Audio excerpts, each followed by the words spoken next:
Well, hello there, and welcome back to 9 Years in China with Teacher Kenny. Hope you're doing okay. Hope you've been watching a few of my videos and maybe learning something about my time there. Today, now, in my last video, I mentioned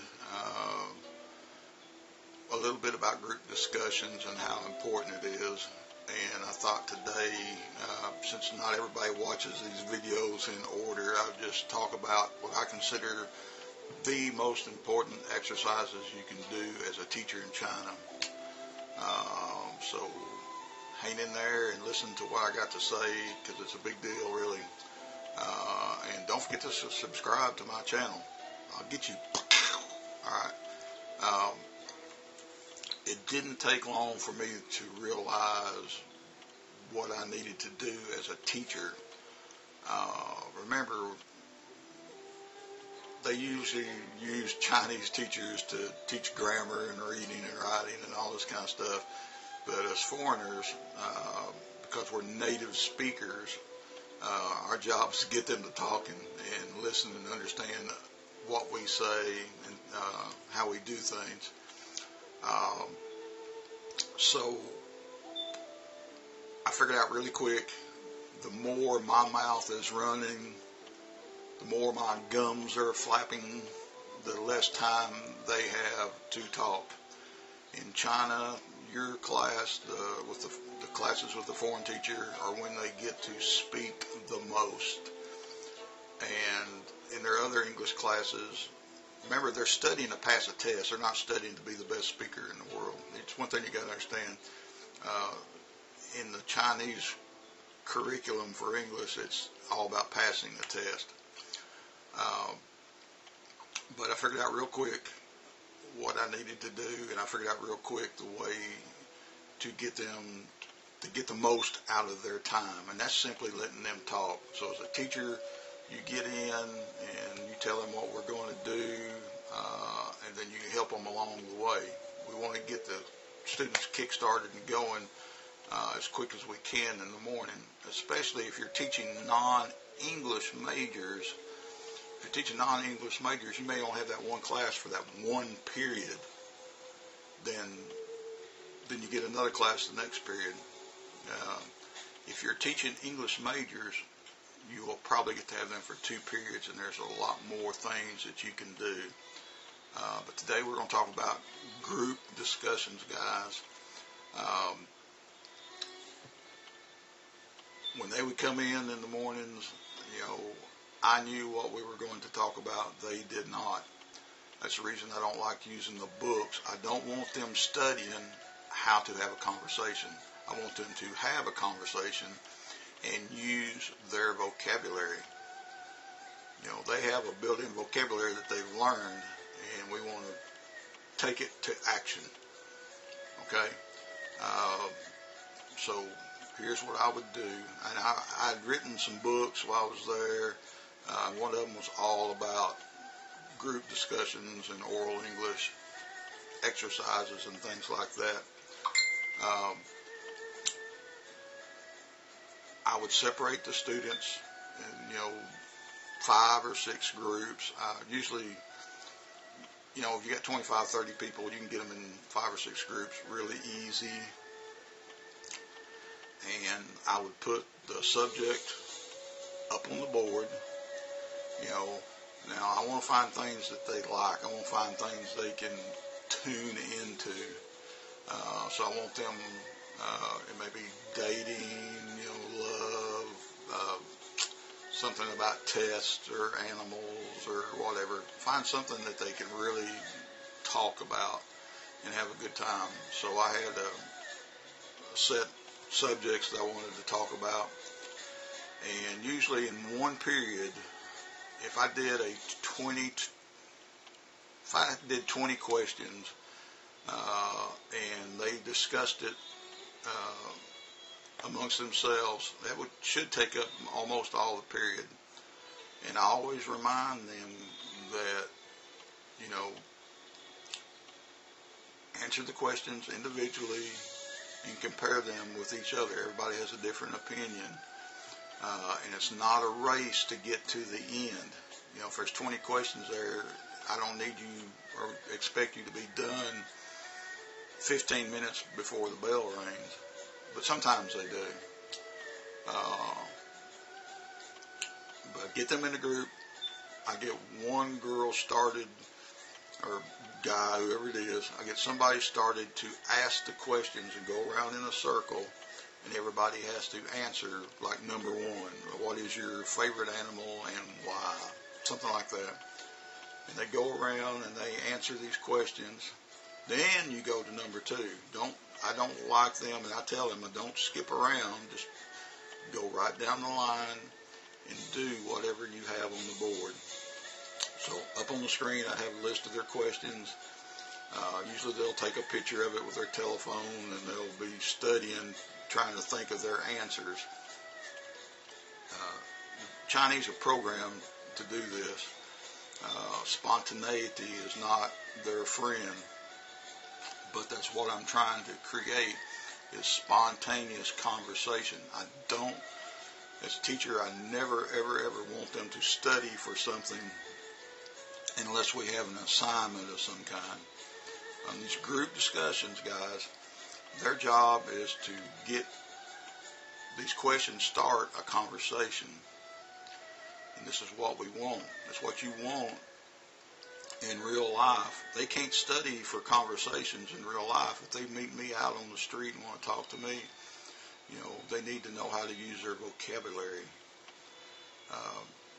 They can't read, all right, what to say to foreigner, okay, and wah, wah, wah, wah, wah, wah. It doesn't work like that. You know that, and they should know that, but they don't always, okay? So we want to create a conversational atmosphere, and so you got to have something to get it started.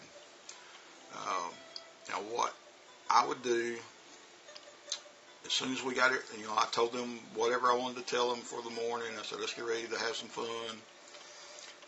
We get them started. Then what I do as the teacher, now you're not done. You're not sitting back watching and waiting and eating a sandwich and drinking a cola while the students are talking. It's your time to go get involved with your students. Okay? So I get them cranking. I go around to the first table and I sit down with them. And I play with them, and they can ask me questions. Well, teacher, what's your favorite animal and why? And I would talk about that. Let them ask you questions, and you ask them questions. Remember, also, you're wanting to get them more and more comfortable with you, because then they trust you. So I go around to the different tables, and the boys sometimes, they may be talking about something different, or they have a different point of view than the girls do. So you have to go see the both sides. But mostly, it's girls. But go around the class, just be involved with them, okay? And this is how you get a really good group discussion. Now, another key, if things are going really, really well, your class can get really noisy fast. That's a good sign. I call it controlled chaos. And I have walked down the halls before, and I can hear my students over everything that's going on in the hall. And that makes me feel good as a teacher. It makes me feel good when we got a good subject. They're engaging. They're doing what they need to do. Because, you may have them for the one period, or you might be lucky and have them, for 2 periods. But group discussions, guys, it's the fastest way to get them to speaking. That's what you're there for. You're there to help get them engaged in conversation. Now, there's lots of things we do in between group discussions, but, half of everything I did was usually some form of group discussion. Then we get into other things that we'll make some more videos about. But this is your best first start. They may have their little spoken English books, but those books that they have, they're really not good for conversation. They're better for individual study. But when they interact with each other, a lot more gets done, and that's just the bottom line. So anyhow, do not be afraid of group discussions. You go find topics, you find questions, get it down on paper. There's lots of websites that have this stuff on it. Get your information, get prepared, and just be prepared to have fun. Okay, that's what it's all about. You have fun with them, they have fun with you, and they are speaking English. So anyhow, until next time, we'll see you later. 回头见. Bye-bye. Okay, here we are in class, and we're working on discussion. What's it like? This is my class 4, and each student has to answer the question, and this is Candy trying to be noticed. But the idea, the students get to use all their vocabulary, and they answer questions.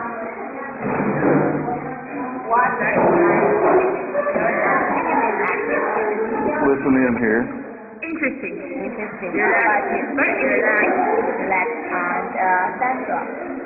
How about you? What's the question again? Which one? What is like sitting here and doing this activity with me? Wow, that's a good question. So what's it like? Interesting. Interesting. Yeah. Huh? Happy. Happy. Happy. Okay. That's good. Let me get over here. Let's see what the other table is doing. Now everybody's got the same topic. What question are you on? So, what question are you on? What's it like studying English? Tell me.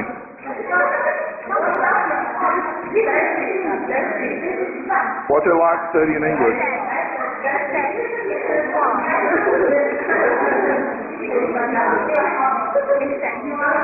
You can hear it's very noisy. Oh, I got you. I think everything is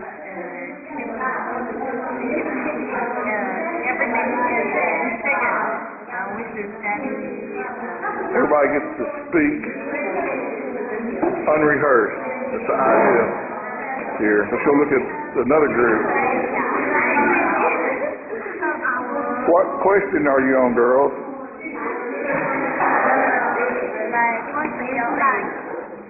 What's it like what? Oh, wow. What's it like being your age? How old are you? Huh? 21. You're 20. Who's 21? Are you 21? You're 20? 20? Who's 21? 22. You're 22? You're 22? You're 20? She's 22? Archar? Oh, Nana. Hello. Okay. So, the question was, what's it like being their age? Well, over here, got one more table.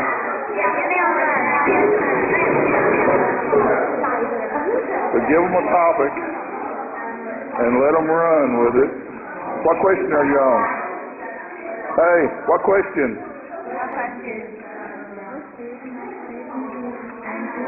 Which one? Right there?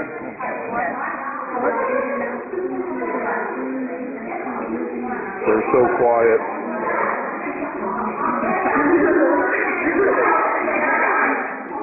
Yeah, it's very noisy in here. A noisy class is a good class, right? Yeah, that means you're talking. Yeah. There we go. They're rattling over here.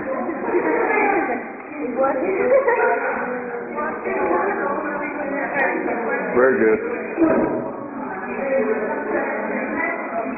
So teacher can watch.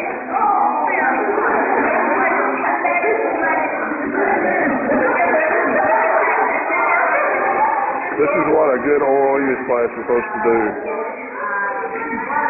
Very good.